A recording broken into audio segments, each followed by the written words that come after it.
Miettikää, miltä tuntuisi Suomessa syntyneistä ihmisistä, jotka koko elämänsä aikana saa kuulla olevansa kuitenkin ulkopuolinen.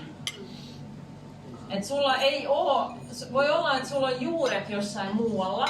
Sulla on sun vanhempien, sun isovanhempien tarinoita, sulla on sun omat sukulaiset muualla, mutta se ei ole ikinä ollut sun oma kotimaa. Vaan sä et tunne muuta kotimaata kuin Suomea. Ja silti joka päivä julkisessa keskustelussa tai arjessa törmää puheenvuoroihin, puheeseen tai asenteisiin, jolla sut siirretään ikään kuin tämän yhteisön ulkopuolelle. Tämä mun mielestä on ihan olennaista ymmärtää, jotta sitten pystyisi ymmärtämään myöskin sen, että miksi jotkut nuoret eivät koe yhteenkuuluvuuden tunnetta tähän yhteisöön nimeltä Suomea tai yhteiskuntaan.